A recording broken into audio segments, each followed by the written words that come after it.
I'm going to tell you kind of a big, long, meandering journey, and hopefully tell you stuff. I'm sure some of you have heard some of this, but none of you have heard all of it. So I'm just gonna, well, okay. Meeting Grendel's mother in the spiritual swamp. I said earlier today that I took my belief system that had been handed to me with kid gloves, by my parents and everybody, and I put it on the anvil. And you have to appreciate how religious my family is. So my dad was a minister. My mom's dad was a minister. My dad's brother was a missionary in Bonaire. My mom's brother worked at a Christian radio station. My mom's other brother was some kind of an elder in his Baptist church. They took us to Sunday morning, Sunday night, Wednesday night, Christian school, man, I'm like the most indoctrinated person ever, okay? And not only that, the church where my dad was a minister, he wasn't the minister, he was a minister. It was a miniature mega church. I mean, it was as close as you could get in Lincoln, Nebraska. It was, at its peak, it was about 3,000 people.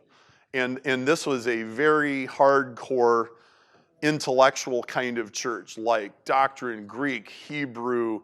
To give you an idea, when our pastor did the book of Romans, which is the most theologically complex book in the New Testament, the first sermon lasted 55 minutes, and I think that he got to verse 2.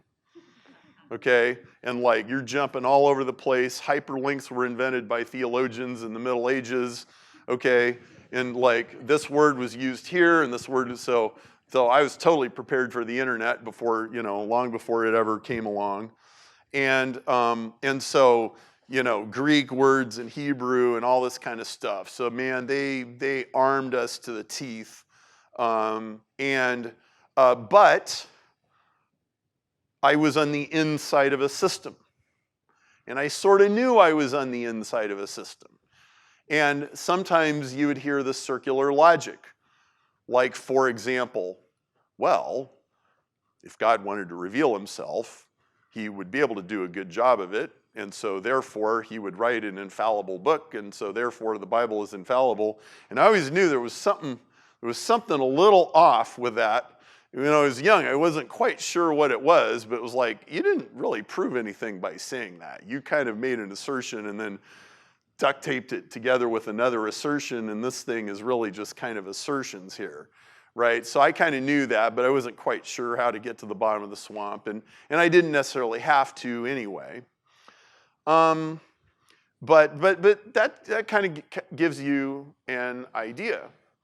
Oh yeah, and then, well, I married Laura. Laura's brother was a missionary in Brazil for a while, and now he runs an organization called Children's Relief International, which ministers to the poorest kids in the poorest countries, and they got projects in Mozambique and Uganda. There's some kind of refugee camp in Somalia Sudan, not Somalia, that they're working on. India, and so yeah, I got it from all sides. Well, okay, so it was, I remember it was right after New Year's on 2003, and at this point in my life, I've been out of the Dilbert Cube for a year and a quarter. It's working. I'm fairly convinced of the value of spreading Christianity because I know what my brother-in-law does, right? And I know that they go in these villages and stuff, and they get clean water and all this other stuff, and I also know that if you take a bunch of kids in Mozambique and you put them in vacation Bible school, they'll learn how to read. They'll learn about Jesus instead of worshiping evil spirits and all this. So I thought it was pretty valuable. And so it was right after the new year, and I was at my friend's house, and we were talking about stuff. And he's like, hey, you know, like, what are your New Year's resolutions? And one of them, I wrote down, it wasn't the wording that I would have preferred, but it was clear enough. I wrote down mail order evangelism. And what it meant was, okay, Perry, so you've learned how to be a marketer, and you're a fairly decent marketer now. Maybe you should apply your marketing chops to spreading your faith. And so I wrote that down. And a few months, I had this idea that it would be like, I don't know, postcards or something. But a few months later, what I ended up doing was making an autoresponder series and a Google ad account. And I wrote this, okay, so let me back up a step, because there's a whole piece of this that is necessary to make this make sense. Okay, so in my evolution project, I talk about demilitarized zones. I love demilitarized zones. And a demilitarized zone is a place where, well, it's several things. So the rules of a demilitarized zone is you have to be mannerly. You can't hide behind a screen name. You assume positive intention on the part of the other person who disagrees with you, okay, and get to the truth, not the sale. Those are the 4 rules. Like, that's the Evolution 2.0 DMZ, okay? And, well, so when we moved to Chicago, I had heard when I was still living in Nebraska, I had heard both wonderful and horrible, scathing things about Willow Creek Community Church in South Barrington, Illinois, which is like, I don't know, 15 miles north of here. And my friends told me it was this super innovative jeans kind of church, and they'd totally reinvented it. And then I heard from my mom, Perry, I heard about a church in Chicago that took a marketing survey and got rid of all the things people don't like about church, and then they started a church. Okay, and what that meant was they took away all the hellfire and brimstone and all the really good stuff, and they just turned it into a big wedding cake or something. Okay, that's what that meant coming from my mom, okay? And I thought, well, they're doing something. So we got to Chicago and like, well, let's go check it out. And so show up on a Saturday night, and I walk in the place. It's like this big giant theater. It's not like a church. It doesn't have it has a little bit like the vibe. It doesn't look like a church. It doesn't have the trappings of a church. And they're playing jazz music on stage, and then like at precisely 7 o'clock on the second, the curtain opens up, and there's singers and there's drama, you know, and then this guy in jeans, which was not very common at the time, like gives this talk about how, you know, you don't chase people down the street if they don't want to hear about your faith. You find the ones that are hungry, and you know. And I knew enough about sales and marketing. You know, I knew that was a good idea. You know, and the whole and when it was all done, I thought they fixed it. They fixed church.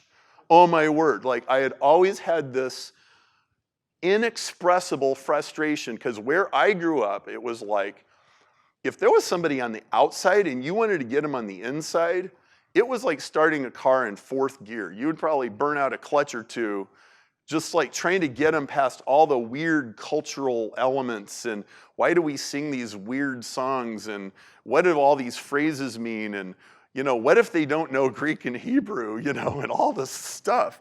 And Willow Creek, they had completely axis shifted church, okay?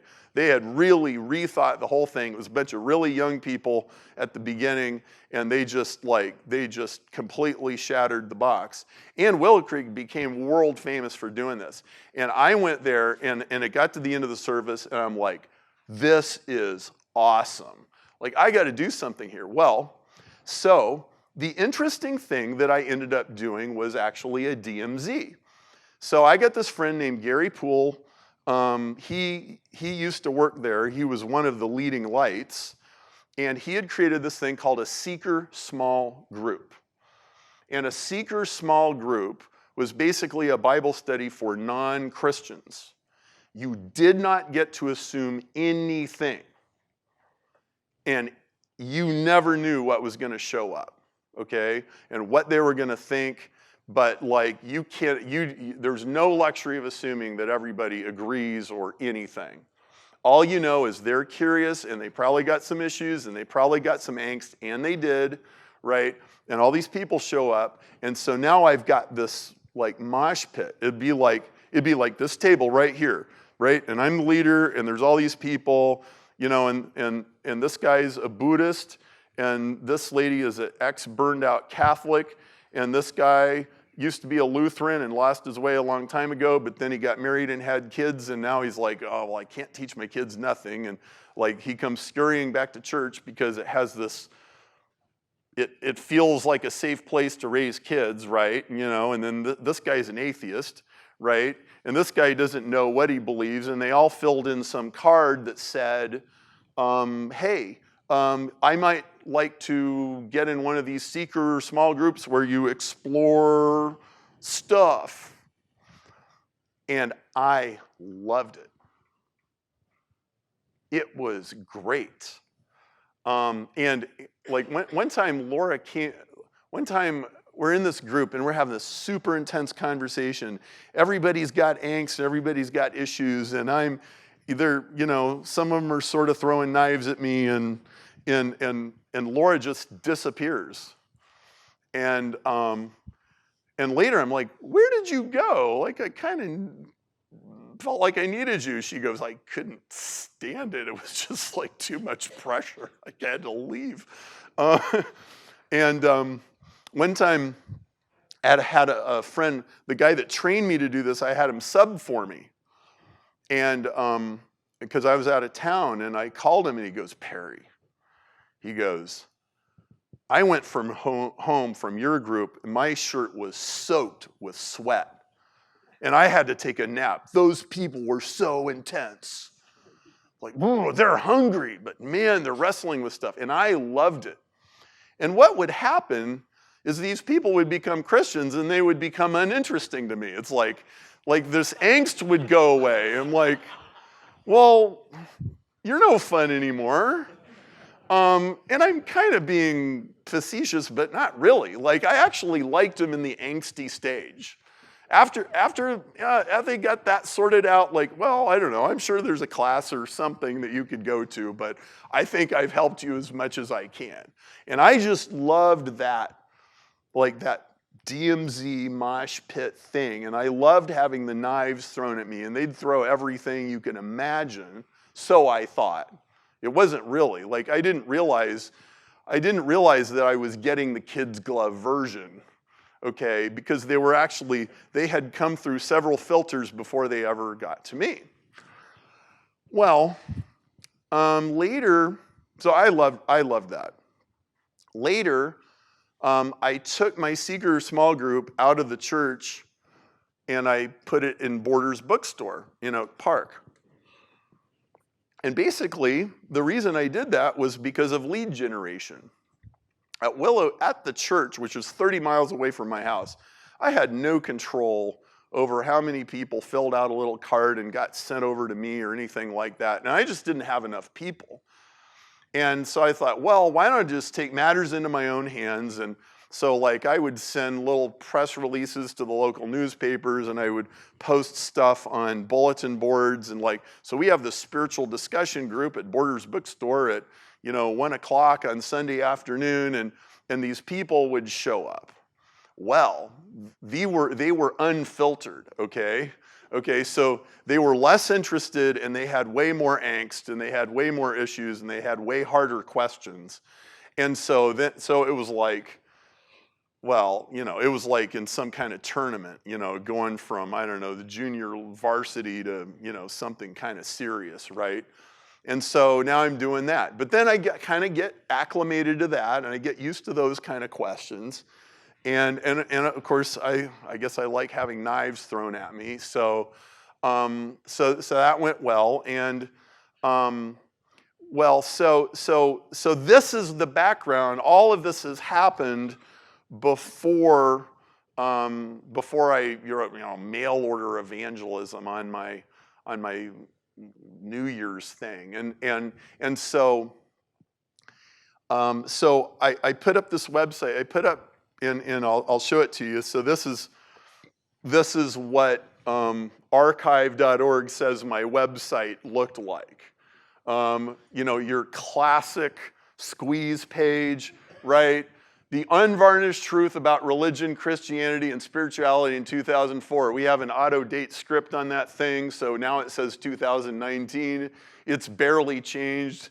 The background's different, but it's like the same thing, and it's deliberately written to be more interesting to the person who has angst and skepticism than it is to people who are like, going with the program, right?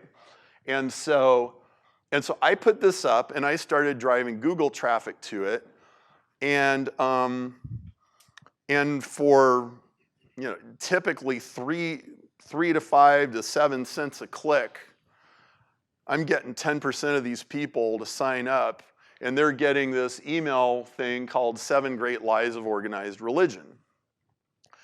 Okay, so I start this, and right about the same time, Brian moved to China in 2000, okay?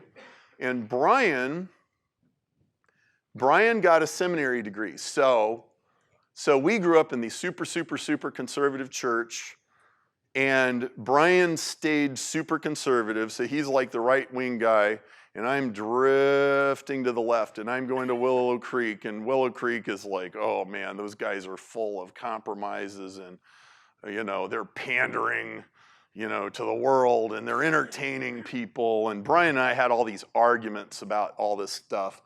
Well, Brian spends 4 years, he gets a THM, a theology master's degree, basically, and he ends up, instead of becoming a pastor, he moves to China, and he gets a job teaching English as a second language in a hotel in Lijiang. And his church is kind of helping him do that. And so Brian's a missionary, and I'm doing this. Well, about 2 years into Brian's, so you got to understand like where Brian went to school. He went to school, okay, I call it the citadel of clenched fist Christianity. That's probably a bit extreme, but like man, they got the exact answers, okay? And he received this perfectly coiffed Excel spreadsheet of like everything. Like we got this all figured out. We got, the end times all figured out, and we've got, Noah's Ark all figured out, and like, it's nailed down, man. And so now he's in China, and for the first time in his life, nobody can tell him what to do. Nobody can tell him what to read. He has the internet at, whatever baud rate, but, he's got it, right? So he can go surf, and he's got actually quite a bit of free time, and he can explore, and he starts figuring out, hey, that spreadsheet with all the exact answers, like these are not quite adding up here. Like, the earth is not 6,000 years old. Like you can figure that out real easy, right? And then there's all these other problems. And there's problems like, for example, so, at Brian's, like where Brian's coming from, they believe like, dude, like all you need is if you know enough about the Bible, you should be good. And my mom has mental illness, and she knows a lot about the Bible, and this is not working for her. And like, I just think this is like, dude, this is a medical condition. Well, he didn't think so, okay? He still kind of thought this was some kind of a moral issue. And so, anyway, this whole thing is starting to unravel for him. And who is a safe person that he could talk to about this? There's only one, and it's me. Because I've been in the DMZ mosh pit for several years. And so here come the emails and all of these questions. Well, that's great, but there's a problem. And the problem is, you know, all these people that have been throwing knives at me, they do not have a master's degree in theology. And neither do I. Okay? And man, Brian knows where the bones are buried. Boy, does he know where the bones are buried. And especially once he kind of got this thing going, then he really knows where the bones are buried. And like, he's got a massive database. And most of these arguments and most of these, they are so shallow and they so miss the point and they are so not at the bottom of the swamp, it's not even funny. They don't have any, well, can God make a rock so big he can't lift it? Like, they think that's like a smart question. Oh my goodness, right? Brian is not asking those questions, okay? Brian's asking hard ones, right? So, like where we grew up, like, we thought the Bible was inerrant.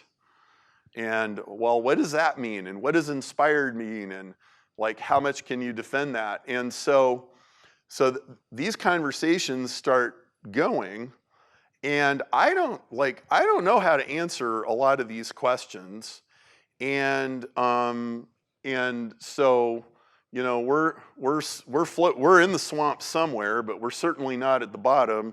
And he's just, you know, he's taking shots, and I kind of have this growing list of questions. And one thing I just need to mention is you know, whatever sort of faith you have, I'll tell you this, a person can ask you a lot more questions than any reasonable human being could ever expect you to answer really fast. Okay? And that doesn't mean there aren't answers, but it might mean that you don't have a PhD.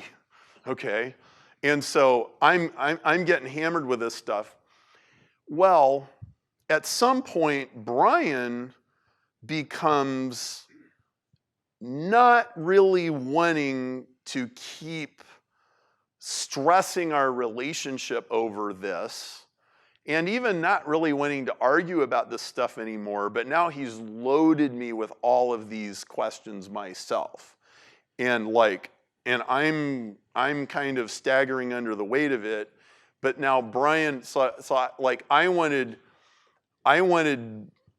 Brian to be the anvil, and he's like, I don't want to be an anvil anymore. You're going to have to go get that somewhere else. So where do I get it? On the internet, where there's an infinite supply of sparring partners. And I can buy them for 5 cents a click all day long. And I'm making quite a bit of money as this, you know, budding internet marketing consultant. And, you know, spending $3,000 to $5,000 a month on traffic is not really a problem. It's just kind of a nice tax write-off. Okay, so I'm spending $50,000 or $60,000 a year getting sparring partners on my autoresponder series, and every reply to every email goes to me. And I knew, I was very conscious. I was taking all that stuff and I was putting it on an anvil in public. I'm, you know, buying, I mean, you guys all know how traffic works. Most of you do anyway, like Google Display Network, you know, anybody I can entice with one of these little ads, here they come, right? And my copy's written to provoke the angry ones, so here we go. And so, can anybody destroy this? And I'm not so sure they can't. How would I know, right? I mean, there's all these people saying, you know, can God make a rock so big he can't lift it kind of stuff. Like, if I've, you know, what about like all the professors at Yale Seminary or whatever, you know, whoever. Well, so this email list got to 75,000 people.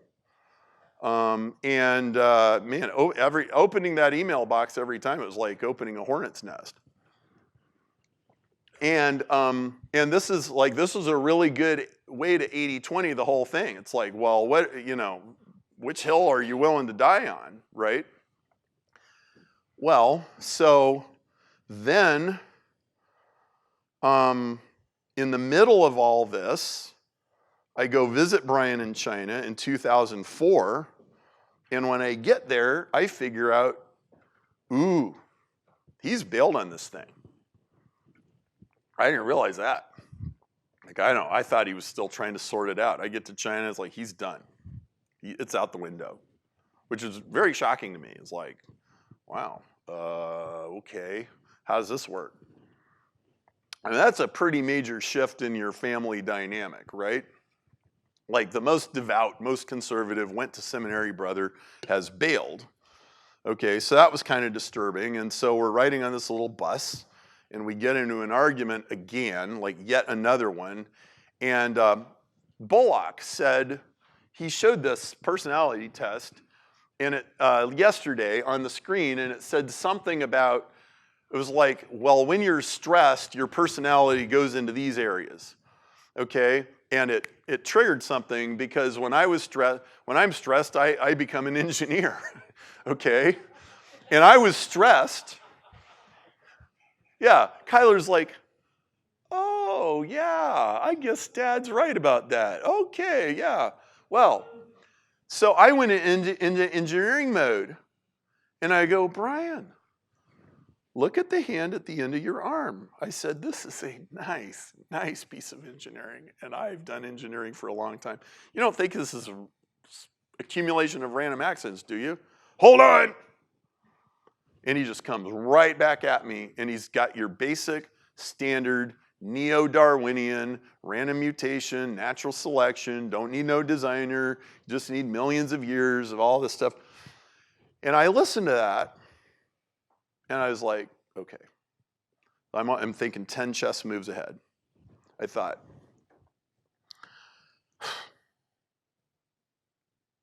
maybe he's right. Now, I've never heard of this in engineering school. Like, I've never seen any engineering optimization program that worked the way that what he just described. But I also know that most biologists would agree with him, not me. And they can't all be that stupid. And there could definitely be stuff I don't know. And so I just decided right then, I am going to stop arguing with Brian right now. And I'm going to go home, and I'm going to let science decide this for me. And I just like took all my eggs and I put them in the science basket. Now, why did I do this? It's because theology is squishy, and electrical engineering isn't. That's why. And now, this is actually a good opportunity to make a little point about here. So we've got this whole problem, transformation, synthesis. How do you get to the bottom of the swamp? How do you get to the real question? Let me actually kind of real quickly walk you through how I did this thinking process. Okay. So the perceived problem, the deadlock, is creation or evolution. That's the way the problem is normally presented. Well, I said, the problem is not the real problem. Actually, I'd already figured this part out a year or two before. And my reframe was, no, it's not creation or evolution, it's naturalism or design.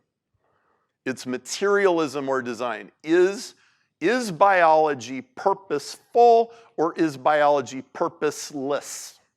Which is it? Now, all my engineering instincts told me that my hand was purposeful, but the biologists Mostly we're saying it was purposeless. Now, that's a reframe. Well, so I said,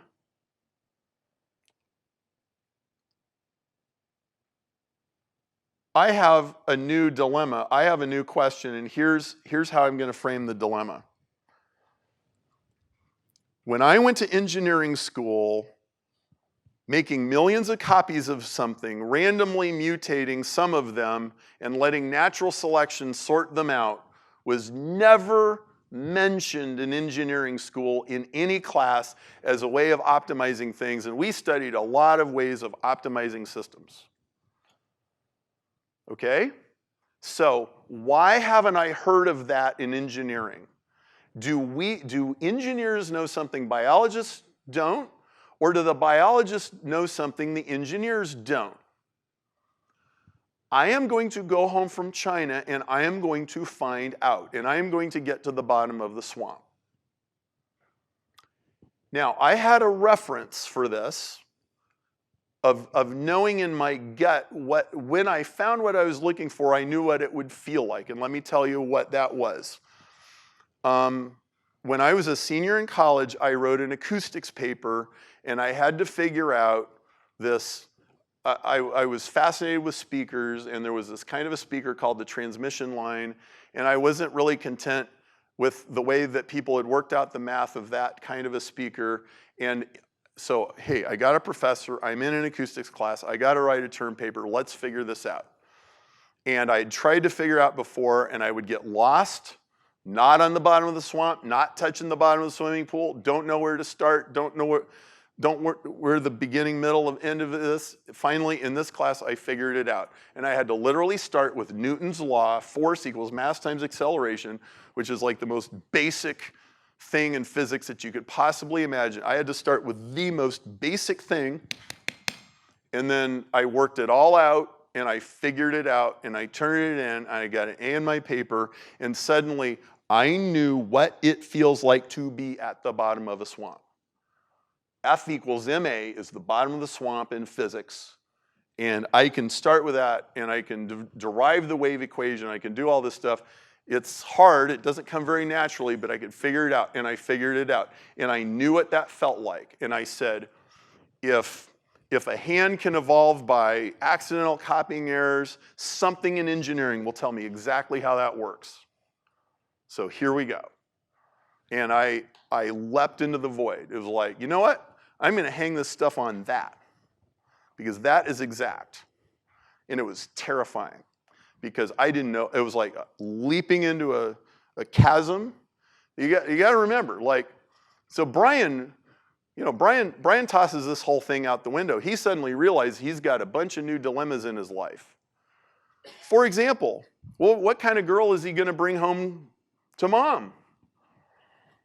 Okay? If he brings home a Christian girl, he's got a problem. If he brings home a non-Christian girl, he's got a problem. Oh, this is not good, right?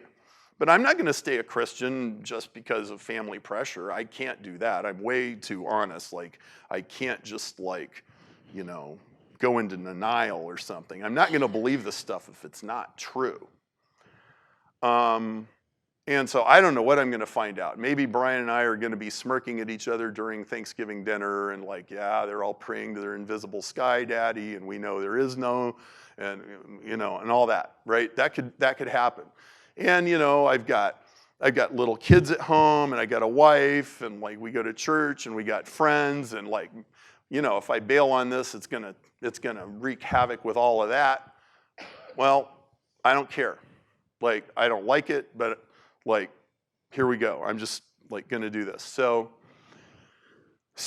I go down the rabbit hole, and I was completely lost for a few weeks, and I was just really obsessive. So you're entrepreneurs, so you're all obsessive. So like when your inner pit bull chomps down on something, and and so I'm ordering books from Amazon, and I'm surfing websites, and I'm listening to programs and watching videos, and I'm just tearing through it, and I'm reading the creationist literature and the Darwinist literature, and I'm buying books from both sides, and I am just lost, totally lost.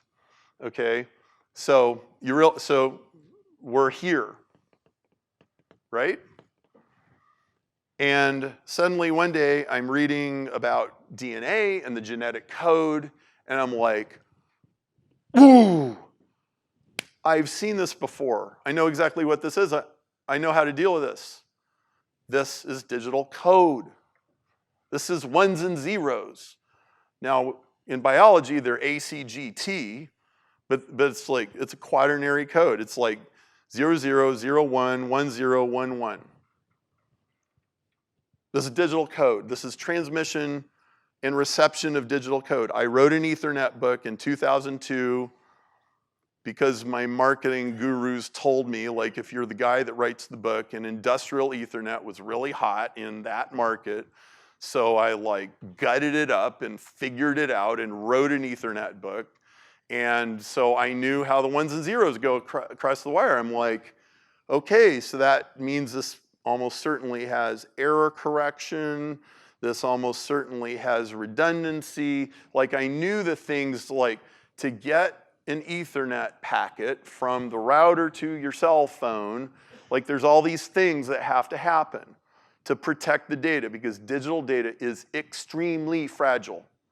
It's like 1 error in a million fragile. You have 1 error in a million and you have a corrupted file. It's incredibly fragile.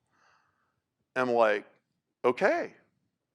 So that's the game we're in. This is communication theory. I know about this. Evolution is a software engineering problem. New question. Okay, now we're at the transformation part. Okay?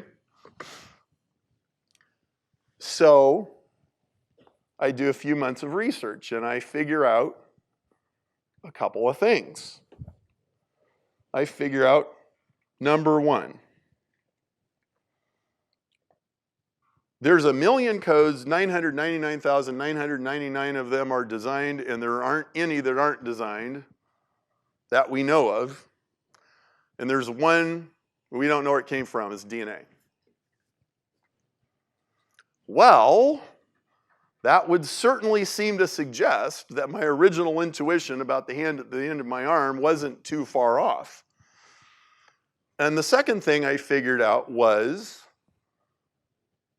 so, you know, this email, even just this email box here, which was 7 Great Lies of Organized Religion, it would get drug into these evolution kind of questions, and I kind of figured out, I'm not so sure evolution is a bad idea. I'm not so sure evolution is contrary to Christianity. There's lots of ways that you could slice this. I don't think being anti-evolution is necessarily a good idea.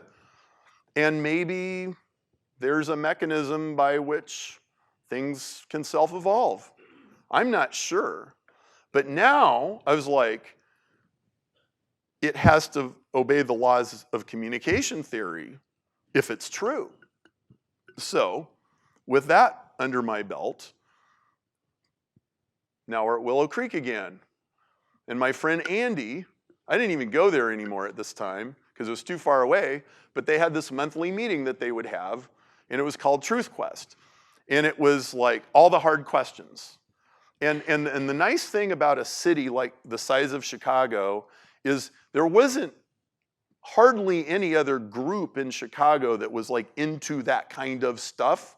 And Willow Creek had it, so there you go. Truth Quest Coffee House, 7:30, Friday night, once a month.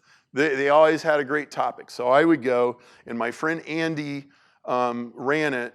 And Andy knows, he's been hearing about all this stuff. He goes, you should come give a talk about your DNA stuff. And I came and I gave a talk in 2005 called, If You Can Read This, I Can Prove God Exists. Which is kind of tongue-in-cheek, because I'm not really saying that you can prove God exists, but what I'm really saying is, well, you can infer that there's some kind of designer, because nobody knows a way to get a code without designing one. So I give this talk.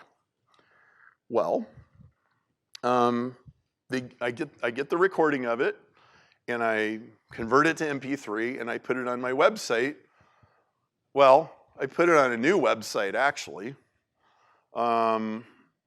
which was this one, because now I had a new set of ideas.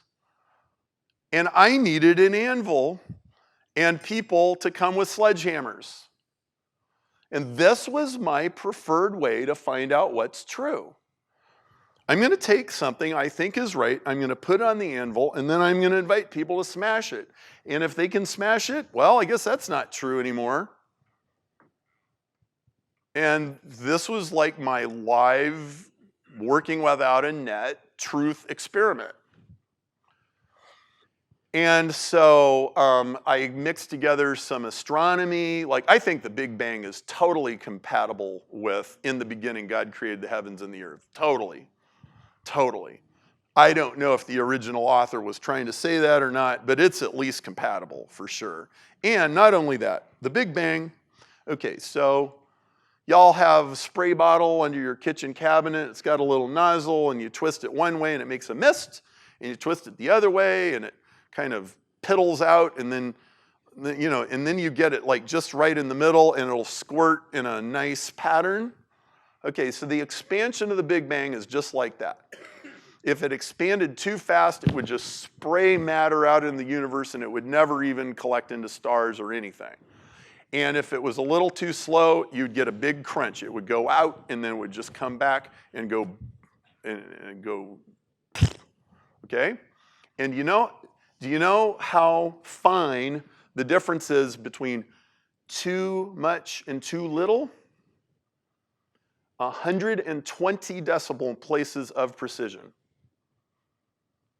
Like 0.000 with 120 zeros, 1. This is well known in cosmology. Okay, if that number was off just a little bit, no universe, no stars, no nothing. The expansion rate of the Big Bang, okay? I think it's called the cosmological constant. Don't quote me on that, I'm not a physicist, but I know I'm generally right about this. And furthermore, the mass of a proton, the mass of a neutron, the charge of an electron, the charge of a proton, like there's this whole long list of things, and if any one of them was off a little bit, no universe, no life, okay? So I wrote an email series about this, and at the end I put in my little talk. If you can read this, I can prove God exists. And now people are replying back to it. Now, one of the things I figured out in the middle of this project, so, all right, so remember the Borders bookstore thing? And I got all these people. So this was like late 90s. In Borders bookstore. In the late 90s, an atheist was a thoughtful, stroke your beard, quote Bertrand Russell, sort of a guy, okay? And you'd have these intellectual conversations about such things. But something happened in 2001, and it was 9/11. And this triggered an outrage and a reinvention of the atheist community. And they were like, religion flies airplanes into buildings. We must stamp it out. And what is now known as the Four Horsemen of the Apocalypse, Richard Dawkins, Daniel Dennett, Sam Harris, and Christopher Hitchens, came out like flaming, like attacking religion like crazy, and they created this movement called the New Atheists. And the New Atheists were not these beard-stroking, thoughtful Bertrand Russell kind of guys.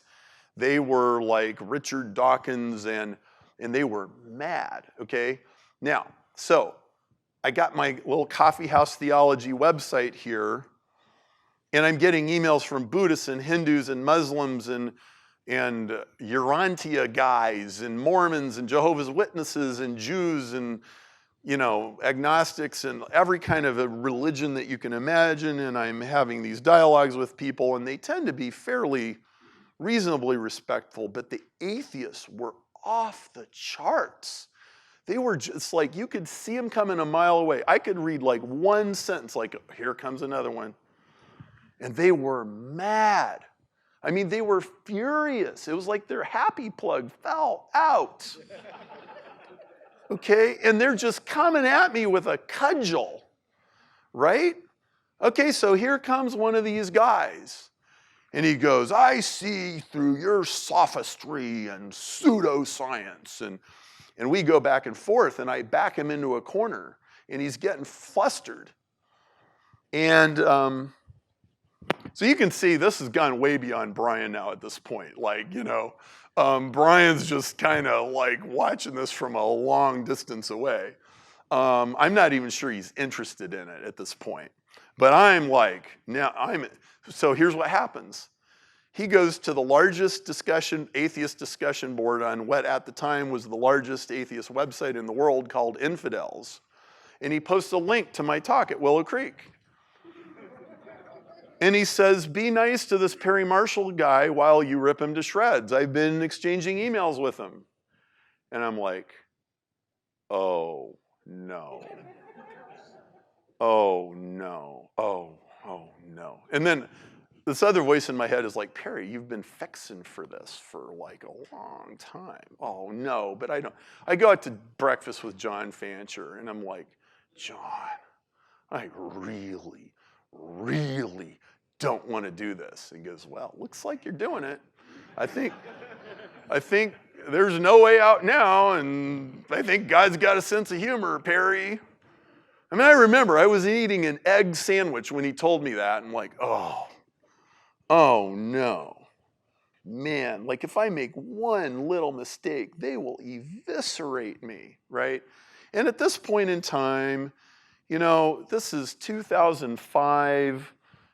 My internet career is just like taken off like a rocket, and everybody loves Perry, and I like it, and it's affirming, and it's reassuring. And now I have this rumbling of orcs, and they're just coming to take my head off. I'm like, oh no. All right, dude, like you better suit up. All right, so one morning I'm reading my Bible, and I'm reading Jeremiah, and the Holy Spirit highlighter attacks me on the face. Okay, and it's this verse. This is the first chapter of Jeremiah. So Jeremiah is this prophet, and he gets this commissioning, and it says, get up, get dressed, go out and tell them everything I tell you to say, and do not be afraid of them, or I will make you look like a fool. For see, today I've made you immune to their attacks. You are strong, like an iron pillar or a brass wall, a fortified city that cannot be taken. None of the kings, priests, or officials or people of Judah will be able to stand against you. I am with you. I will take care of you. I, the Lord, will have spoken. And I read this, and it just leaps off the page. I'm like, okay. Obviously, I memorized it. It's like, okay. Now, I really did not like this. Like, all right, well, I think I have this figured out, but actually I don't have this entirely figured out, and there might be holes in my theory, and I might not have defined it well enough. I got to stay ahead of them, and I've got a business to run, and I can't just obsess about this all the time. So what I'm going to do is I'm going to carefully, meticulously craft every single response. I'm going to be as stoic as humanly possible. I'm going to be unemotional, and I am going to do this once a week. And once a week, I'm going to log into their forum. I'm going to read all this stuff, people throwing cudgels at me, and I'm going to calmly respond to all this stuff, and then I'm going to shut it and not look at it for a week. Not even going to touch it, because my obsessive personality will just like have a nervous breakdown if I do. So here we go. And it would take me 2 or 3 hours to compose all my responses and read all the stuff, and my shoulders would just be like barbed wire by the time it was done. It was like, okay, here we go. And, well, they couldn't poke a hole in any of it. Like, they didn't make an inch of progress. And a month went by, and 2 months went by, and 3 months went by. And, like, they got nothing. And this became the longest running, most viewed thread on the world's largest atheist forum, on the world's largest atheist website, and it went for 7 years. And at first it was like every week, and then it's every 2 weeks, and then it's every month, and then it's every, by the time it got to the end, it was probably once every 3 or 4 months I'd go in there and see, well, has anybody thought of anything new to say, or are they just gonna be mad as hornets and not like coming up with anything? And so, and every time I'd come back in and post something, it would go all the way back up to the top of the forum list, right? You know, it's like 116,000 views and, you know, 1,200 comments, and, you know, and they could, you know, they just couldn't solve it. I'd say, show me a code that's not designed. All you need is one. Show me a code that's not designed. All you need is one. And they couldn't solve it. Well, so that's the anvil right there, right? Okay, so in a discussion board, somewhat below the radar of the world, but, you know, in Grand Central Station of the atheist community, I have taken my argument and I have let them pound on this thing as hard as they can. And man, they were motivated. They were angry, right? Well, the problem that we had, and by subtract, what did I eliminate? I am not arguing about evolution. Fine if you want to believe in evolution. I don't see any problem with that. The problem, the question, is there some kind of a plan going on or not? That's the question. You know, every code I've ever seen requires a plan. So I think we live in a planned universe, not an accidental one. Everything I know from electrical engineering says that. So that's what I subtracted. Well, so, you know, the slingshot, Goliath is no worse than a bear. Look, if they can't figure it out after 7 years, neither is anybody else, right? Which is why I'm speaking at universities like Arizona State University and Penn State and Notre Dame, because I do have a solid model, okay? Thank you to the atheists, in all sincerity, for helping me figure this out, right? Like, well, the Evolution 2.0 says, to the agnostics and atheists who helped refine the material in this book, to you I am eternally grateful. Okay, now, we had a problem though. And here was the problem, is this needed to be simplified. And the problem was the arguments would go round and round and round and round in circles because the argument was just a little bit too complicated for most people to totally wrap their heads around, and they didn't really want to understand it anyway, so it would just go around in circles. And I knew every move, but every time a new person would come along, it was like you had to re-educate them. And I got tired of this, and I had this blog even after the infidels thing was done. So one day, here comes another person, and here it goes around in circles again, and this idea came to me. Perry, tell him exactly how to prove you wrong. Exactly. Write a specification and say, if you got a code without designing one, here's how you prove that you did it. And I wrote a specification, stole most of it out of an engineering textbook. and I put it there, and I said, okay, here's a spec. Here's how you show, like, if you poured chemicals in your bathtub and you got digital communication to happen, here's how you prove you did it. Here's the requirements. Solve this. I'll write you a check for $10,000.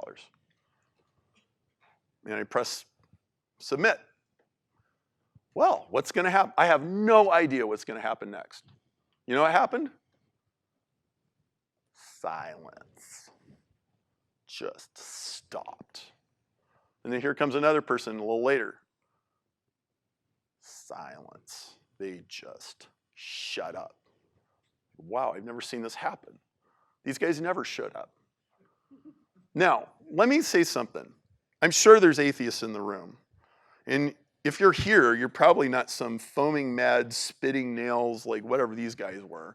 And so, like, I don't have something against atheists. I'm just telling the story of this is how it went. Okay? But it's like, wow, well, I think I figured something out. Well, you know what I did was I proposition simplified the question. Solve the problem, get a check. And any Homer Simpson can understand that. They may not understand digital communication theory. They might not understand information entropy. They might not understand Ethernet or anything else. I mean, these are admittedly kind of esoteric topics. But, well, did somebody come up with a code without designing one and win the money? Yes or no? No. Okay, well, there you go. Shut it down. Well, so I started working on the Evolution 2.0 book, and one of my friends said, Perry, and this was definitely a memo from the head office, and he told me, he goes, Perry, this needs to be a $10 million prize, not a $10,000 prize. I'm like, well, how am I going to do that? Where am I going to get $10 million? And I was having dinner with this guy one night. He goes, well, that's easy. The patent. And I'm like, the patent? He goes, yeah. He goes, have a small amount of money if they can solve it, and have a big amount of money to buy the patent from them and pay for the patent.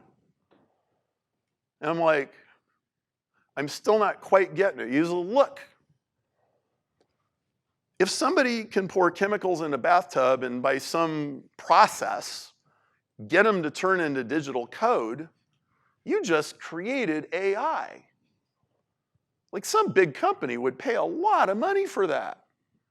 And all of a sudden, oh.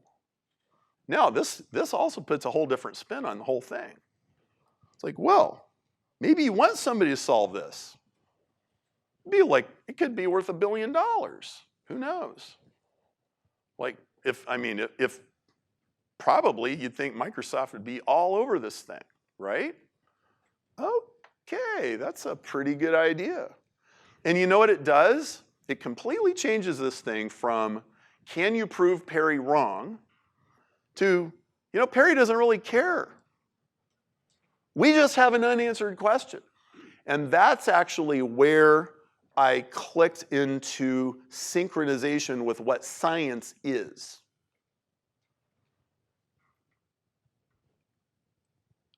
I don't think anybody wants to be in the business of predicting what science will not figure out tomorrow.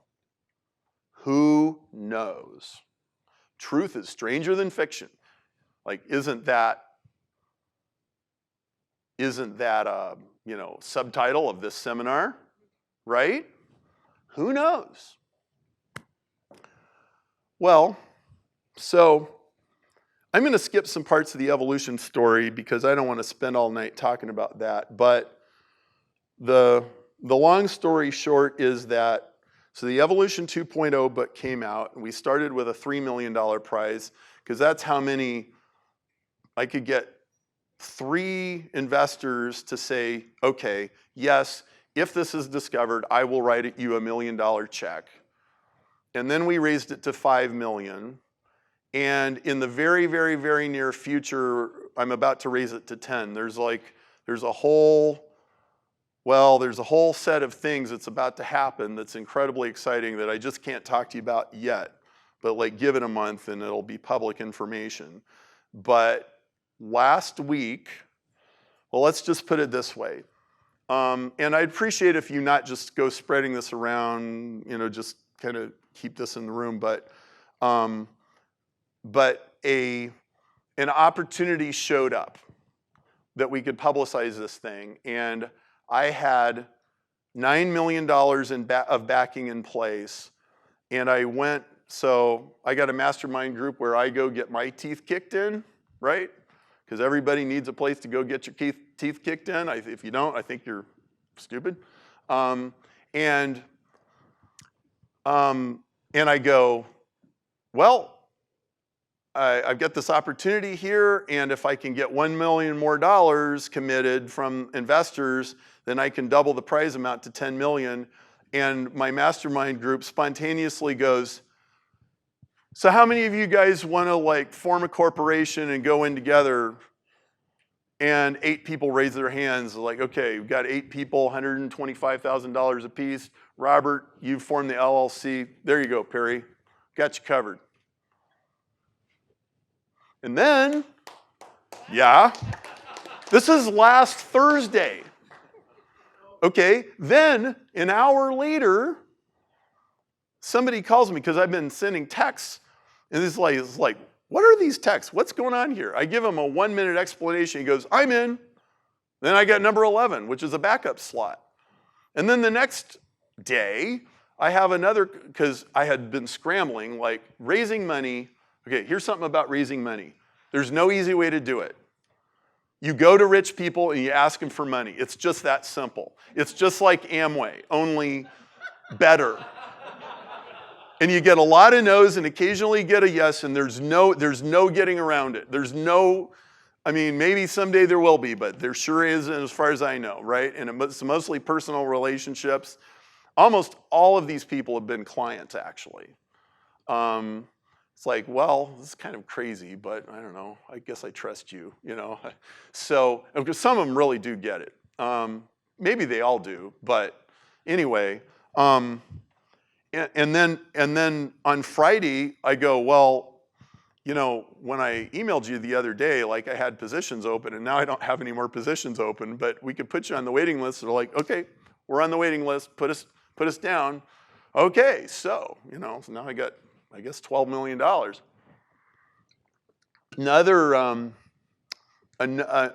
Another very significant event was.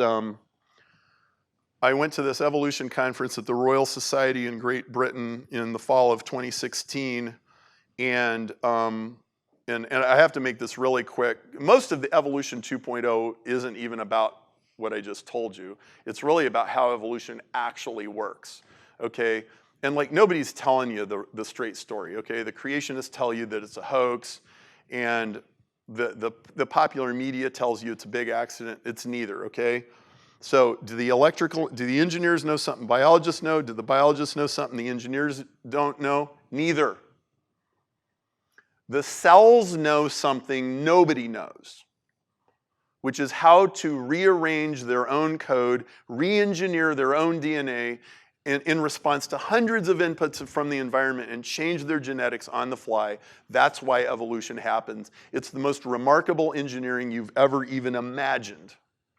Okay? In my opinion, if people of faith, and I don't care what kind of faith it is, Buddhist, Hindu, Christian, whatever, if people of faith understood evolution, they would be shouting it from the rooftops, and the not people of faith would be changing the subject. It is so unbelievably remarkable, and it happens in real time, and I know people have done these experiments, and that whole view has been marginalized in the scientific community until a guy named Dennis Noble organized a conference at the Royal Society. And basically, Dennis is the most credible renegade in the evolution space to decide to take this on. And he has too much credibility for anybody to take him out. He's the guy, he's He's the first person to model a human organ on a computer, which was done in 1960 on punch cards on borrowed time on a university computer. When he ran his punch cards, he figured out the cardiac rhythm, which made pacemakers possible. He has a Commander of the British Empire medal from Queen Elizabeth. He's a fellow of the Royal Society, and he said, people aren't telling the real story about evolution. We need to have a conference, and the Royal Society is the oldest scientific organization in the world, arguably the most prestigious, and he had this huge political battle, and he got this thing, and I went there, and I sat there, and it was like Forrest Gump. I'm like, I can't believe I heard all this happen. Like the toothpaste is now out of the tube. And I went to Dennis, and I said, Dennis, I got this prize, and can we talk when I get home? And he says, sure, and I talked to him, and he came on board as a judge. Okay, so now I've got an Oxford professor who's a fellow of the Royal Society as a judge on my prize judging panel. Okay, then a few months later, I got a hold of a guy named George Church. George Church is basically the godfather of modern genetics. He's at Harvard and MIT. He has a huge lab.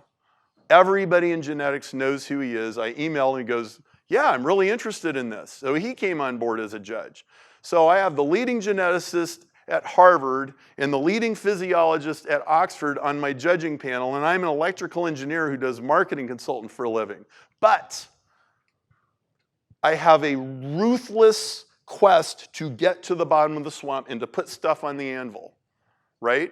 This is the most fundamental question in science that can be precisely defined, that I know of, okay?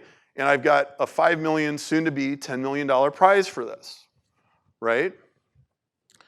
And so, like, getting these judges, I mean, getting Dennis on board might have been like the most important day of my life, right? Because nobody wants to take you seriously until you have some street cred, right? So that's kind of where that's at, and I'm very excited about it. And you know, maybe 500 years from now, nobody will have solved it. George Church thinks they'll solve it in 5 years. Maybe he's right, I don't know. If he does, the world totally changes, because AI doesn't exist right now. If we figure that out, AI will exist, like real AI, not like Siri. Like Siri is as dumb as a box of rocks, and Siri couldn't convince a 6-year-old that Siri was a real person for more than 45 seconds, and that would be on a good day, right? Well, that could all change if we figure this out. Now, let me totally switch gears. Let me talk about a number of things. Wait a minute, what happens to your faith if somebody solves it? Okay, I don't believe in God because I believe, okay, my conception of God in this has changed quite a bit, okay? So when I gave that talk at Willow Creek, if you can read this, I can believe God exists. I mean, I was sort of conceptualing like, well, you know, okay, indulge me a little bit. Well, there's this bearded man in the sky and he's got this keyboard. I mean, I was kind of, sort of like, you know, framing it like that. Okay, I don't think of it that way anymore. Okay? See, I don't think code is the bottom of the swamp. I think consciousness is the bottom of the swamp. Okay?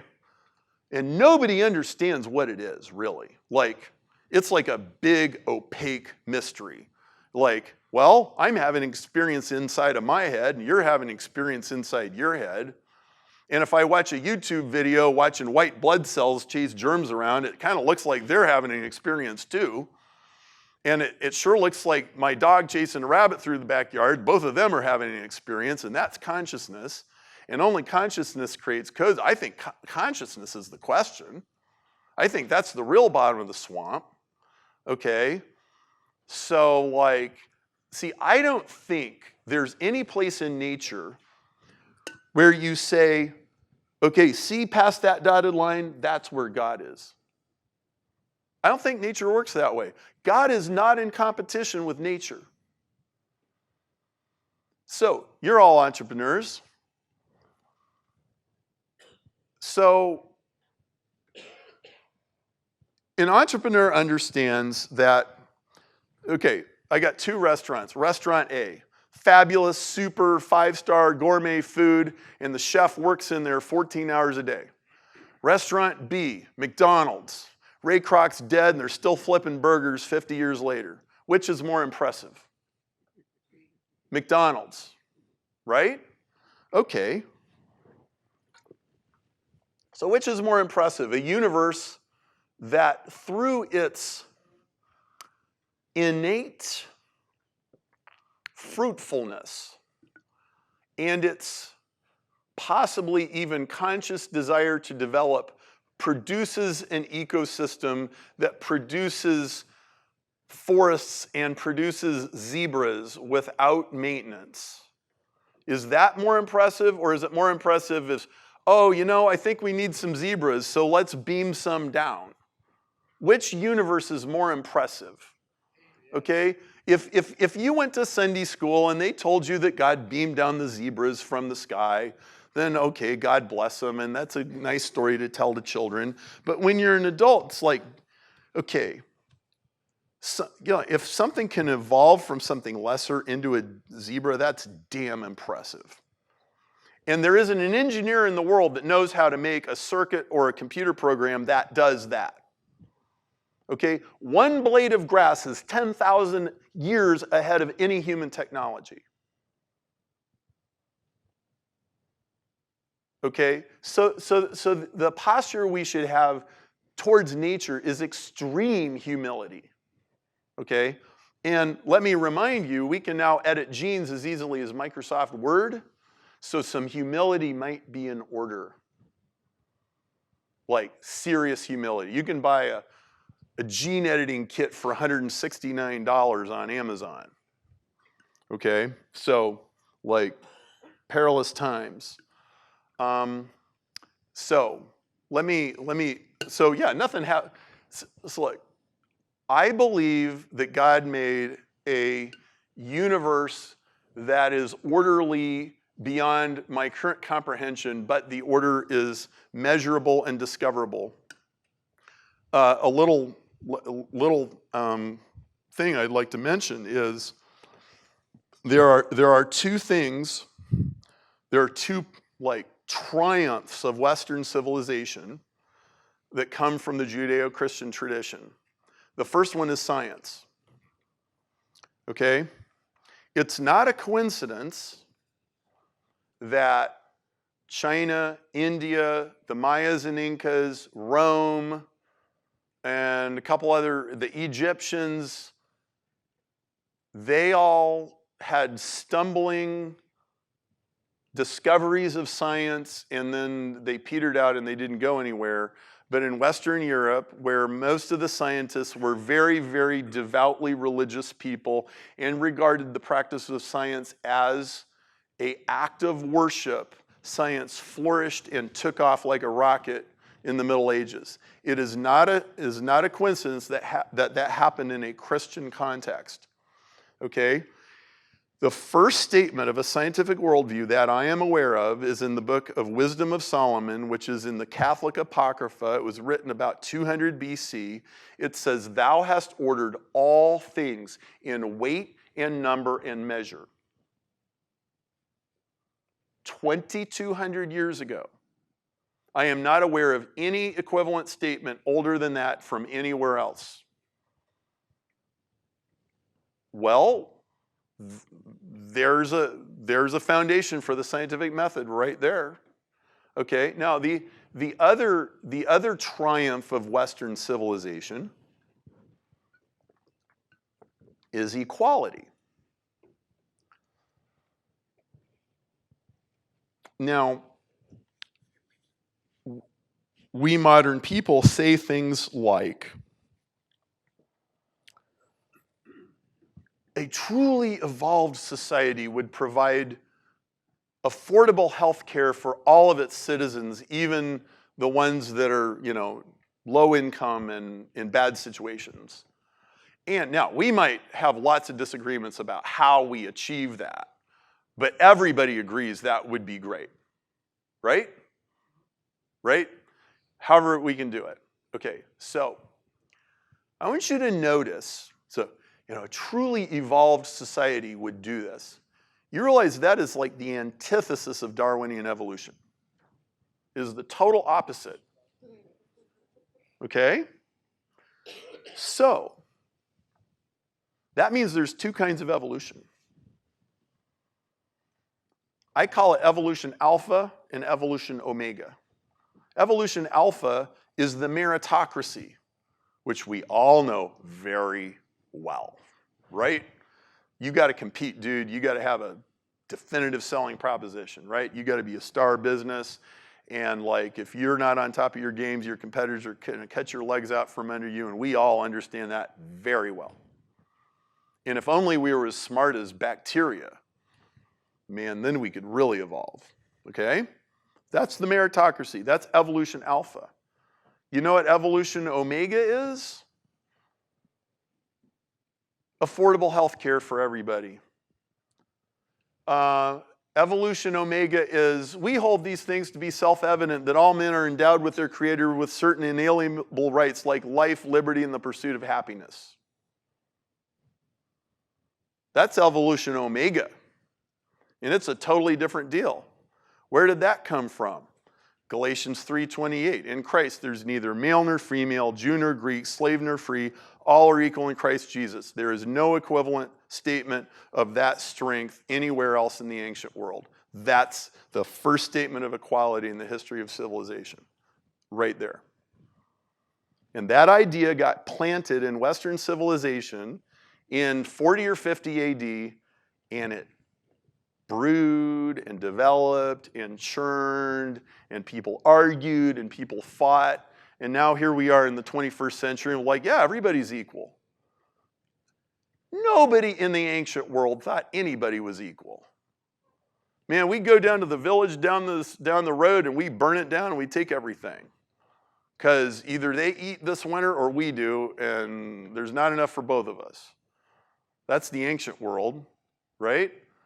Okay, well, we got rid of that mentality. Well, sort of, right? Okay.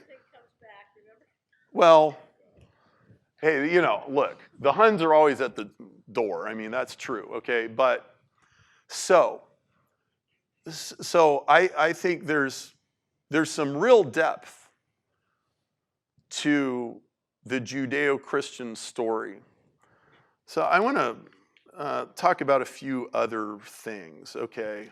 Kind of random synapse firings. Okay, so there's this popular kind of saying out there, oh, you know, Christianity was invented in 300 AD by Constantine, and, you know, whatever it was before, we're not really sure what it was, but then they institutionalized it. Well, okay. I'll be the first to acknowledge that Constantine kind of bureaucratized Christianity in 300 AD. But he did not invent it, and these books definitively settle the issue. So this set of books, I bought these like 15 years ago. They start in 60 AD, and they go to 1000, and it's writings of the early church fathers. Okay, so you want to know what people were talking about in 140 AD, oh, just turn to probably page 35, and like there it is. And you can read some letter that somebody wrote to somebody, right? 65, 80, 90, 100, 110, 125, 140, all of these guys. All right, you can figure out really quick that the basic Christian story has not changed at all since 65 AD. Furthermore, it even goes back further than that, and here's why. Now see, if somebody says, oh, you know, that was all invented in 300 AD, you know, and all those stories aren't really true, well, you know, then that would make things kind of flimsy. Okay, this is a bottom of the swamp thing right here. I think this, what I'm telling you, is a really big deal. It's like this little overlooked detail, and a lot of times bottom of the swamp things are these little tiny things, but they don't budge. Okay? So not only can you verify from a book like this that all the stuff they're saying hasn't changed since the end of the first century, okay?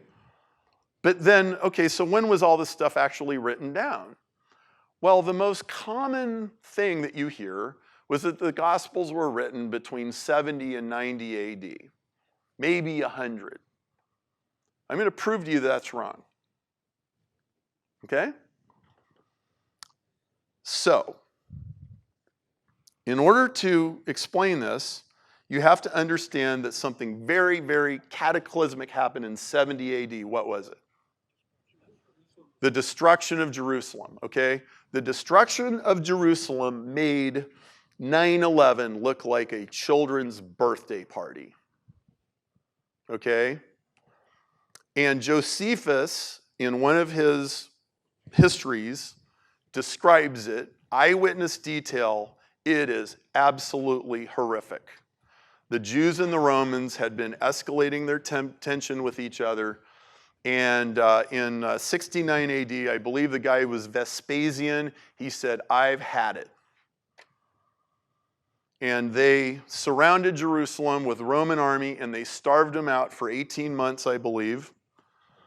People were so hungry, they were eating their own children. 500 mercenaries a day were charging out of Jerusalem to go kill Romans, and all 500 of them were being crucified outside of Jerusalem. There were so many crucifixions outside of Jerusalem that the whole entire forested area was denuded from trees being chopped down.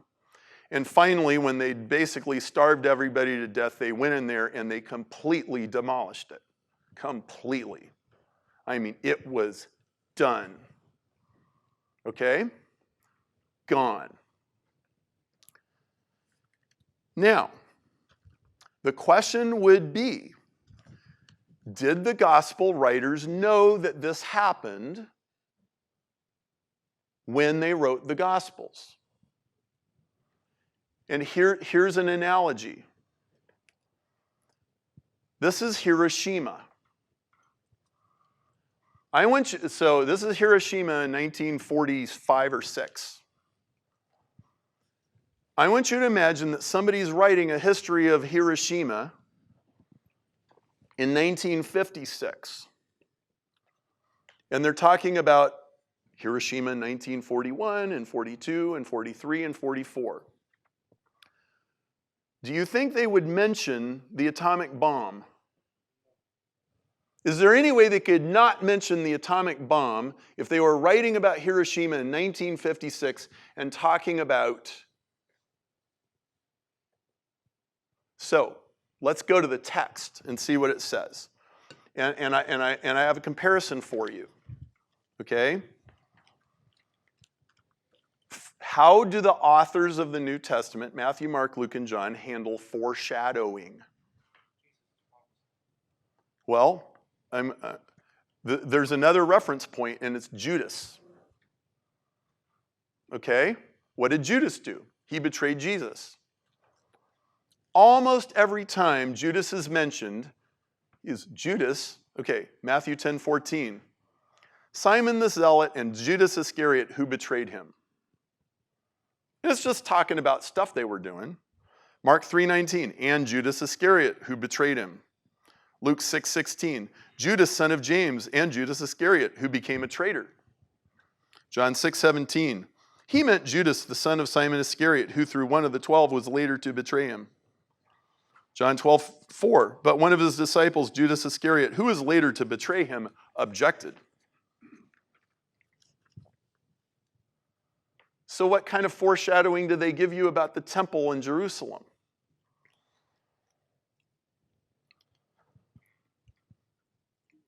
Matthew mentions this temple 17 times. The only reference to destroying it is Matthew 27:40. The people were saying, you who are going to destroy the temple and build it in 3 days, save yourself, come down from the cross if you are the Son of God. This is the only reference in the book of Matthew to destroying the temple. Mark mentions the temple 12 times with 2 references to destroying it. Here they are. We heard him say, I will destroy this man-made temple and in 3 days build another not made by man. He's not even talking about the temple, he's talking about Jesus. Mark 15:29, those who passed by hurled insults at him, shaking their heads and saying, so you are going to destroy the temple and build it in 3 days. Luke mentions the temple 21 times with one reference to destroying it. Luke 21:5. Some of his disciples were remarking about how the temple was adorned with beautiful stones and with gifts dedicated to God. But Jesus said, "As for what you see here, the time will come when not one stone will be left on another. Every one of them will be thrown down." And you know what he says next? He doesn't say, and of course we know that happened. He doesn't say that. It's a new chapter. They go on to something else and they never mention it again. Now, would a person writing about Hiroshima in 1956 never mention the atomic bomb, ever? No, they wouldn't never mention it. Of course they would mention it. Now, one of the interesting things that happens if you go to relatives' houses is they'll have books that you would never think to buy yourself. And my father-in-law had this book by Paul Tibbets, the pilot of the Enola Gay. And the Enola Gay is the airplane that dropped the atomic bomb that we're talking about. When you read this book, it's clear that he wrote the book to definitively make clear that we had no choice but to use the atomic bomb on the Japanese. He's like, they were not nice, they were not stoppable, they were going to take over the whole world, and we had to stop them somehow. And he wrote this when he was like 90 years old, just a couple years before he died. And he was so he wrote it in the 1990s, literally 50 years after he dropped the bomb. Now I have a question for you. Does anybody reasonably doubt that he basically more or less got his facts straight writing about that 50 years later? Do you figure he probably was reasonably close to the truth? Okay. So if something's written in somebody's lifetime, they're not going to like start making up all these miracle stories, okay? It's not going to grow miracles and mysticism that fast. Now, one of the questions Brian asked me, and this was a real bottom of the swamp question.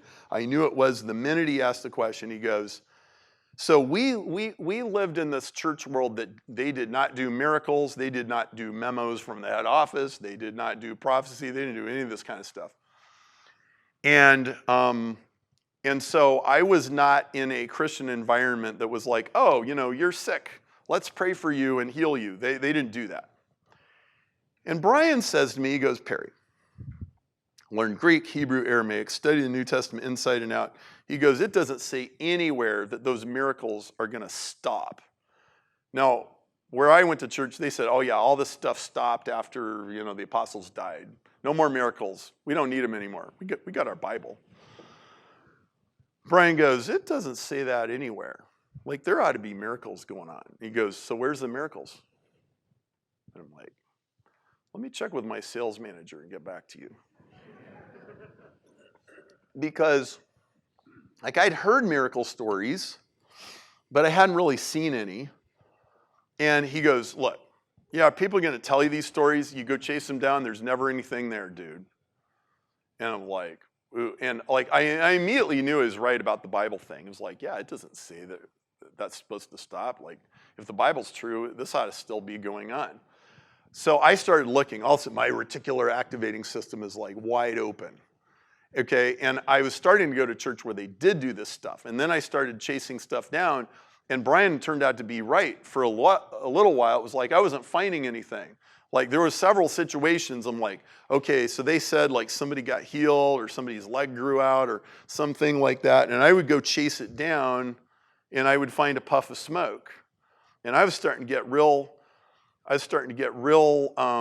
antsy about this until I happened to have lunch with my friend Charlie Keck down near Cincinnati, Ohio, and he goes, hey, Perry, my wife's had lupus for years, and it's been making her miserable, and she went to her Bible study, and somebody stood up in the middle of her Bible study and said, I'm supposed to pray for you right now, and they prayed for her, and her lupus is gone.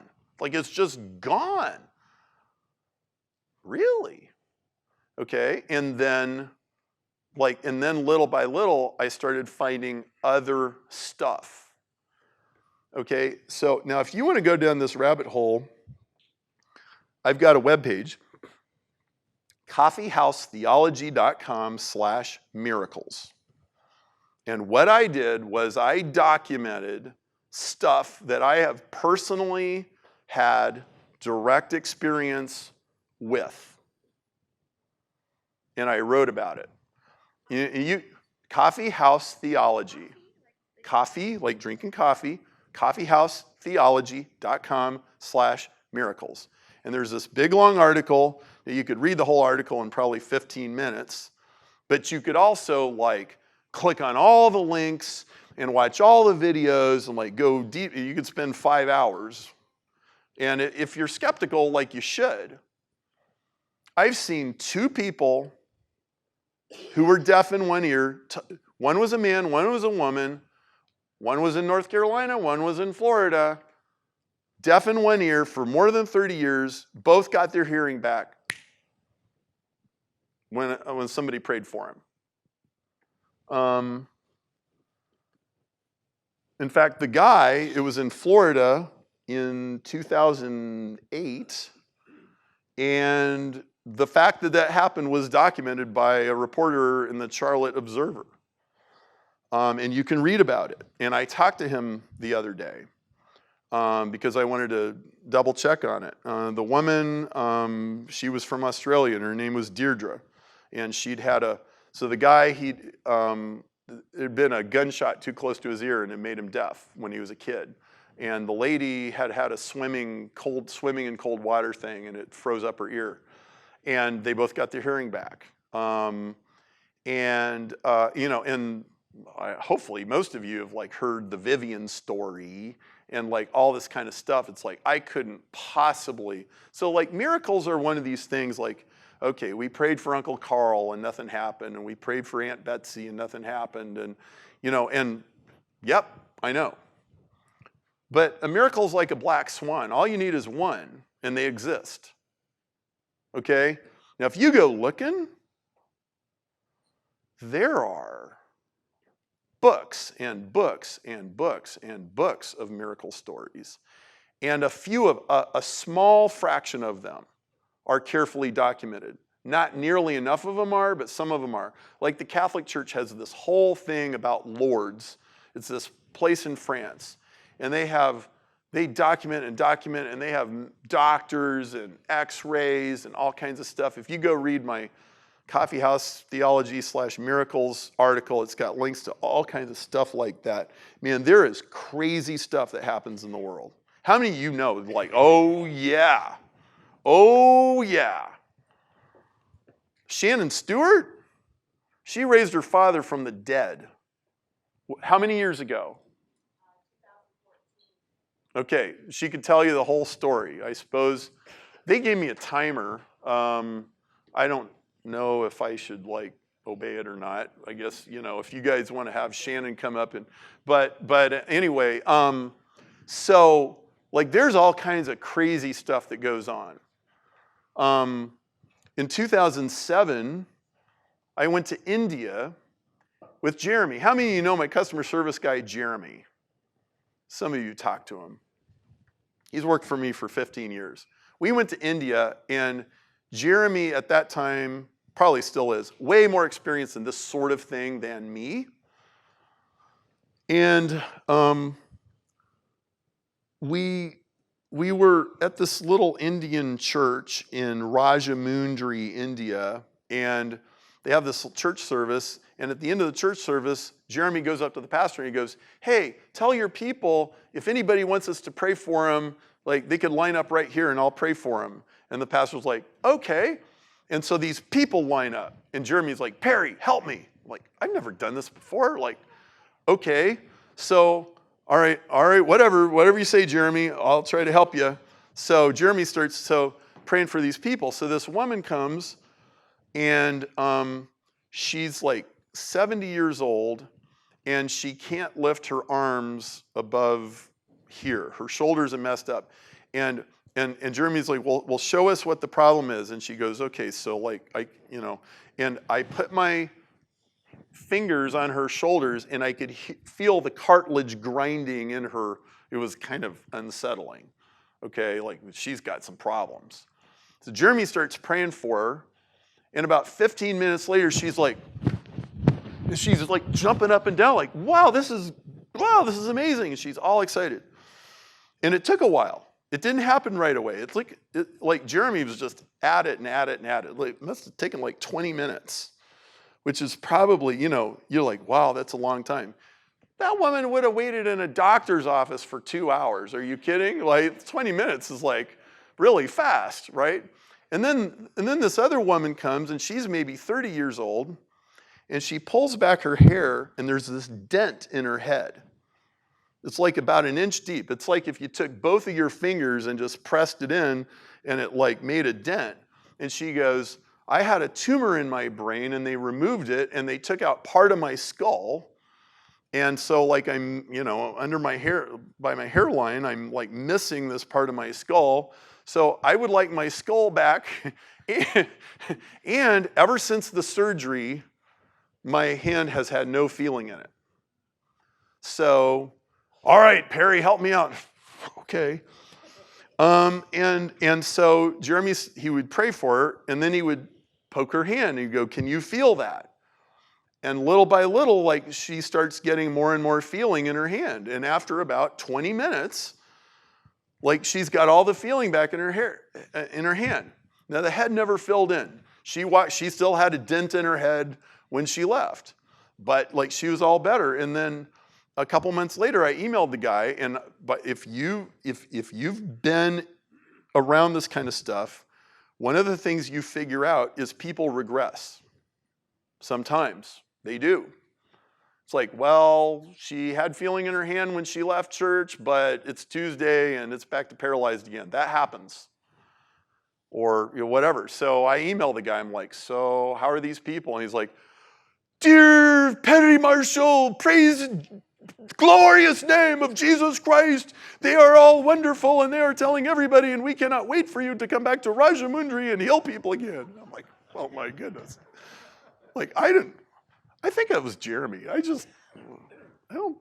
Anyway, I don't know what to tell you about that. Like, but it happened. Like, it was there, and it was real. So, okay, so let's jump to a couple other random topics.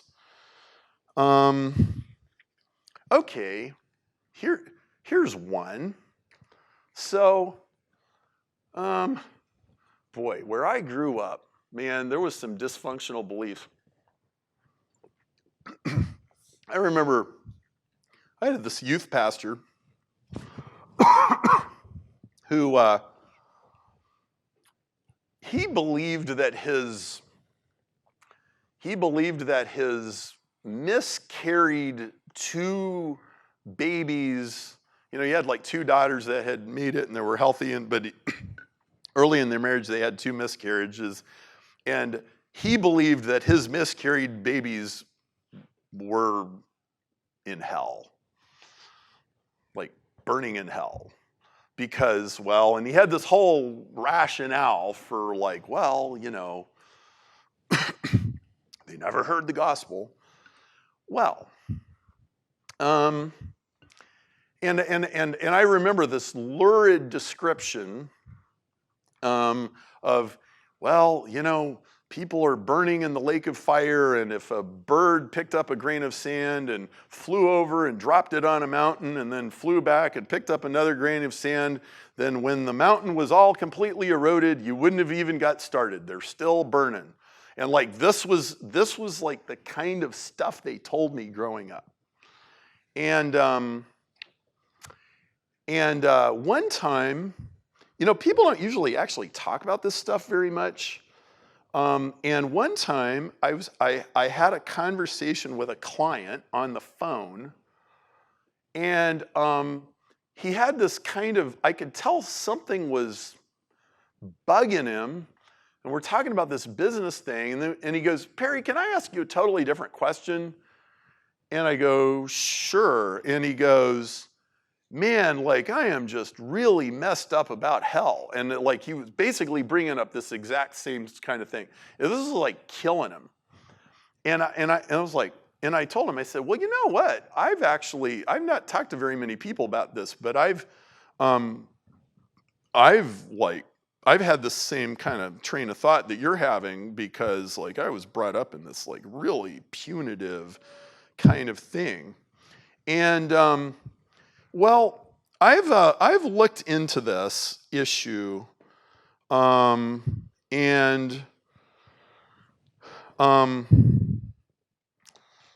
I want to read you something that I think is the starting point. So one of the things about getting to the bottom of a swamp is figuring out, well, where do you begin when you are asking a question like this? Okay? And I think I have a really good answer. Okay? And just give me a second, because I need to find this.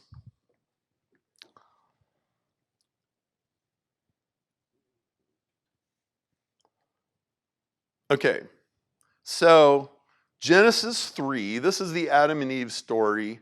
And for the purpose of this conversation, I couldn't care less if you think this is a literally true story or if you think it's allegorical or whatever else. I don't care. I don't think it matters. But so this is Genesis 3. Adam and Eve eat the fruit, and they sin, and now all of a sudden they're ashamed, and he's blaming her, and she's blaming him, and like paradise goes spiraling down the toilet. Okay, well, now listen to this. So the Lord God made garments from skin for Adam and his wife and clothed them. And the Lord God said, now that the man has become like one of us, knowing good and evil, he must not be allowed to stretch out his hand and take also from the tree of life and eat and live forever. So the Lord God expelled him from the orchard in Eden to cultivate the ground from which he had been taken. When he drove the man out, he placed on the eastern side of the orchard in Eden angelic sentries who used the flame of a whirling sword to guard the way to the tree of life. Here's what I get out of that little piece here. What this is saying is that the worst thing that you could ever have in a fallen state is immortality. And what this is saying to me is that got taken off the table. And then the tree of life appears in the book of Revelation so that the nations can eat from it in this beautiful poetic passage. Now, this is interesting because let's talk about these books again. So one of the things you can do with a set of books like this is you can trace the evolution of certain ideas throughout Christian history. And you know what I discovered? Hell inflation.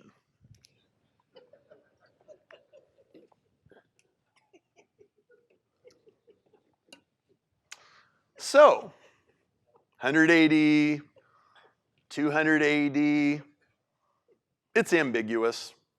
The New Testament's very ambiguous about this. I mean, it really is.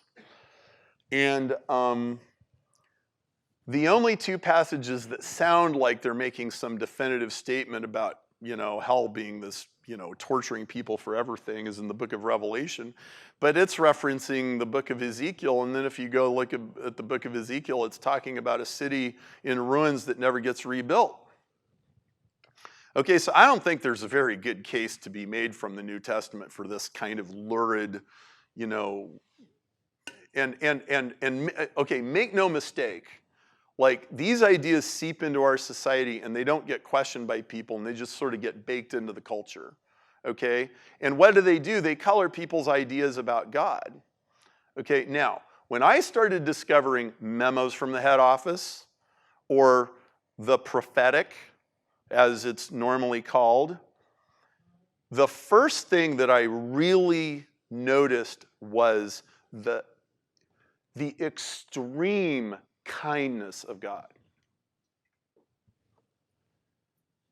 People are so hard on themselves. There's a video, some of you might have seen it, I put it on my website. but it's this lady named Abby Stumble. She gets a woman on stage, and then she starts talking to her the way that people talk to themselves. You're so stupid, you're so incompetent, and you're ugly, and you have all the wrong answers, and your husband's a jerk, and and she's just like pummeling this woman with all these insults. And she goes, that's like most of our self-talk. You would never treat other people the way we treat ourselves. And what I discovered in the world of memos is God is not like that. Totally the opposite. Like when people get on the memos calls, a lot of times they're like, oh, I'm sure they're going to find some sin lurking in my soul and tell everybody about it. It's like, no, that's not the point. Like, yeah, I know we're like all screwed up. Like, we can all agree about that. That's not the focus. That's not what God is about. Now, hell inflation, first couple hundred years, it's like ambiguous, just like the Gospels are. And then, then you get to about 400 or 500 AD, and some guy's talking about, so God causes their skin to grow back as it burns, and then so that they can never escape the fire of the judgment of God. And then you get to the Middle Ages, and they're talking about people going from fire to ice to fire to ice. Like it just gets worse and worse and worse. And you know what this is? This is just the worst instincts and the basest human behavior projected onto God. God is not nearly as bad as most humans. Okay? Like, if God was like they told me in Sunday school and high school youth group, the gospel would be bad news. And this was like cognitive dissonance. It was like, hey, we got this good news that you don't have to burn in hell forever and ever and ever. Well, I don't know. This kind of starts with one leg in a deep hole, doesn't it? Like we're really lucky that we might not have to do this. And look. Okay, so let's put this in proper perspective. So my dear friend Tom Hubyard died in 2011. Tom was dating Vicky, who he later married, and they're walking down the street one day, and Vicky goes, Tom, do you believe in hell? And he goes, yes, and it starts early. Oh, be darned, that is such the smartest statement. And look, I do believe in hell. Like, I was like, oh, you didn't get enough misery in this life and you want to sign up for some more? Like, nobody's going to stop you. Okay, like, seriously, like, so in sozo sessions, it's basically a facilitated meditation where you're listening to the head office. And it's you hearing it, not somebody else, okay? And one of the things that I learned from doing a bunch of these is God will not mess with your belief system if you don't want him to. It's sacred. God will not manipulate you to the extent that a human would. I have experienced this over and over again. If I have a bad belief, I have to willingly surrender it, and I have to want to get rid of it. He is not going to take, a sledgehammer and pry it out of my hands. The highest value of God is human freedom and free will. God will not violate your free will. Won't do it. Refuses to do it. Now that necessitates that people by choice live in hell every day. Because it's up to us. You want to live in hell? It's a free country. You want to not live in hell? God will take you in a hot second. And so I really think we've messed up a lot of things, and we've turned God into this god-awful tyrant, with a beard and maybe a computer keyboard and who knows what else. And like that is just not my experience. So let's see. There's probably got to be a couple other things, and yeah, we will get Shannon. Can I get you up here, Shannon? Yeah. Are you okay with that? Give me a minute, and I'll bring you up. Somebody give her a microphone. Well, I don't know. I mean, look, our free will. Look, if well, we don't have time to go deep into this, but I'll just give you a really short answer. Okay, our will is pressed upon by all kinds of forces, right? You're hungry, you're tired, you're thirsty, bad time to have an argument with your wife, right? You get some alcohol, that makes it a little worse, right? Well, you can stack all kinds of forces, and statistically, eventually, we're going to give in to stuff at some point, right? But at the core, there is a choice of what we're going to do. Are we going to stop at the stop sign? Or are we going to run the red light and all of that, okay? And the only way we can be held accountable for this is if we're actually free. But let's understand that the spirit can become imprisoned by the soul and the body. I mean, that's what an addiction is. Okay? So I think of a healthy human as spirit's on top, soul is next. That's like the emotions. And then you got the body. And like that should be the order of command. You get a heroin addict, the thing's completely upside down. The body and the hormones and everything is in charge. And the inmates are running the asylum, and like the person almost has no free will. And then what you find with addiction programs is almost all of them are religious, because it always takes some kind of a spiritual component to get that thing flipped upside down. I mean, it's just a fact. I mean, almost all successful addiction programs have a component like that. Let me see if there's like one little other thing. Okay.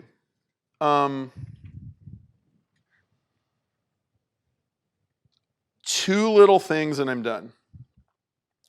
So, oops. No, here we go.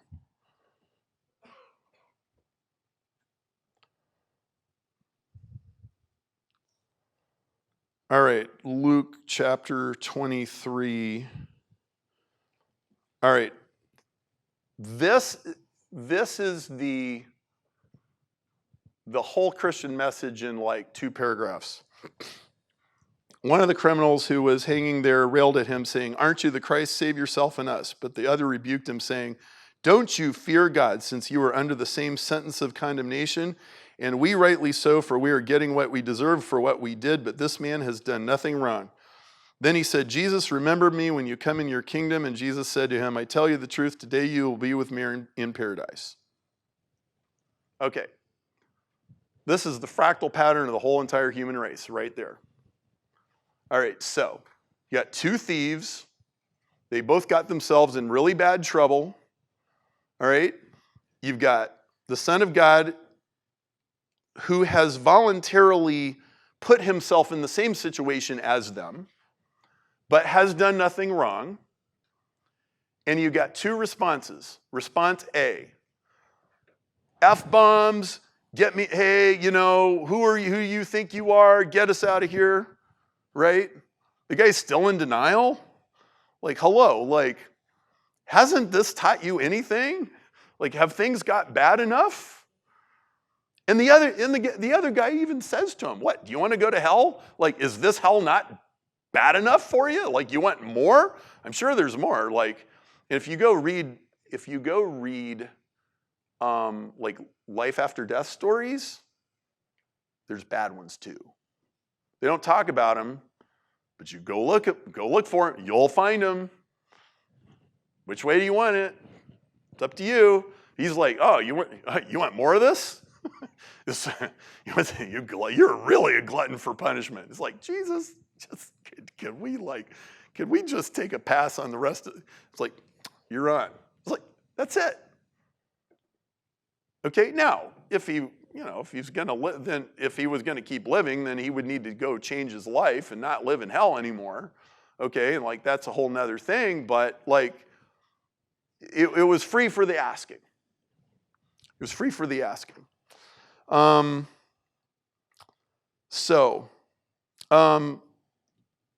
Usually when people give talks like this, they do like some kind of altar call. I am not going to do that. And another thing they tend to do is like there's some peer pressure thing, like, well, I want it to raise your hand or something. I don't want any of that. Here's what I want. Your challenge, the way I would like to challenge you, your challenge, should you choose to accept it, your mission, should you choose to accept it, is to pursue the truth at all costs, wherever it takes you. Now, I believe the truth is a person. Okay? Jesus said, I am the way, the truth, and the life. You might not be there yet. You might have questions about it. Fine. I like that DMZ thing anyway. That works great for me. Okay? But I would like you to decide, I am going to pursue the truth at all costs, and I am always going to seek God instead of my idea of God, and I just realize that my idea of God is always less than what God actually is. And I don't want a show of hands or any of that peer pressure kind of stuff. I would just like you to decide that that is what I am going to do. Because the truth will set you free.